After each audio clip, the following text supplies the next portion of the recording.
Good morning, Year 10. Welcome to another read through of one of the poems from the anthology. Today's poem is First Date She, First Date He. So hopefully after this you will follow the kind of instructions, complete the tasks, do the questions, and have a great day. Okay, let's get started then. Okay, the first thing to say about this poem is it's a bit controversial.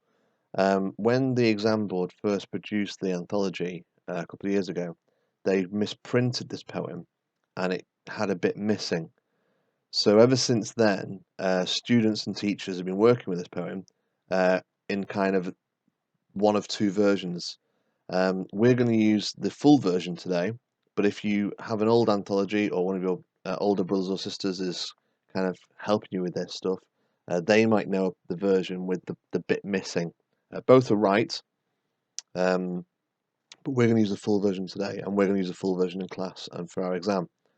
If you go online and look at any videos to do with this poem, then those videos might also have the missing bit version. So just really be aware of that. There's two versions of this poem: First Date She and First Date He, and as you're going to see in a minute, one of them has got a bit missing. Okay, so here are the two versions that you're going to come across. In the red box is the original, the misprinted version, the bit with the wrong one. And as you can see, it's a different length poem. The First Date She section has got a bit of a gap here, okay, where the he side of it has got this extra stanza. So what looks like it was going to be a very balanced poem, the man in this version, the male speaker, gets an extra stanza. And some people interpret that to mean that she's a bit shy and he's got more to say. But it was a misprint because, as you can see in the blue box, we've got the full poem and there's the missing section. There it is in the blue circle, now with a yellow outline. That is the missing section. So when you look at old anthologies, you'll see the red version. And when you look at your modern anthology, which you'll get back in September or sooner if we go back before then, or in your study guide, you'll see the one with the extra bit that's now in the kind of blue and yellow circle. Okay, so we're going to be looking at the blue version today. Right, so here's a picture of me at home. Um, because this is a double poem, it means it can be read in two ways. And we're going to look at how we might approach reading the poem in these two different ways. So, because the poem's in like two columns, it means that the actual text can be read like this, as we imagine, straight down number one and then straight down column two. And that would be the conventional way of reading this. We get her side of the story in the first one, and then we get his side of the story in the second one. So the other way of reading the poem is a bit more interesting, a bit more unusual, and it basically would be to read the poem as conventionally goes straight across. So you would read, for example, I said I like classical music. She said she liked classical music. You work your way across like that. Now, we're going to do it the first way, the kind of the red way first, and you can play around reading it the blue way after the lesson. Okay, so that's just to let you know that there's two ways to read it, and they're both interesting. Okay, so let's read it. First date, she. I said I like classical music. It wasn't exactly a lie.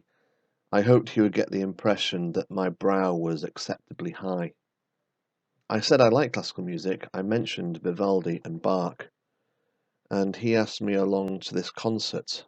Here we are, sitting in the half dark. I was thrilled to be asked to the concert. I couldn't decide what to wear. I hope I look tastefully sexy. I've done what I can with my hair. Yes, I'm thrilled to be here at this concert. I couldn't care less what they play, but I'm trying my hardest to listen so I have something clever to say. When I glance at his face, it's a picture of rapt concentration I see. He is totally into this music and quite undistracted by me. First date, he. She said she liked classical music. I implied I was keen on it too. Though I don't often go to a concert, it wasn't entirely untrue. I looked for a suitable concert, and here we are on our first date. The traffic was dreadful this evening, and I arrived 10 minutes late. So we haven't had much time for talking, and I'm a bit nervous, I see. She is totally lost in the music, and quite undistracted by me. In that dress she is very attractive. The neckline can't fail to intrigue. I mustn't appear too besotted. Perhaps she is out of my league. Where are we? I glanced at the programme, but I've put my glasses away. I'd better start paying attention, or else I'll have nothing to say. So now year 10, you obviously got the resources in front of you on the screen here as well. Take some time to read through the annotations, go through it line by line, um, and then look at the notes on Wendy Cope herself.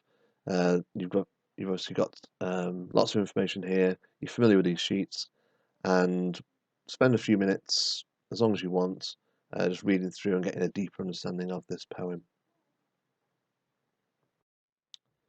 Okay, so as always, the final three questions.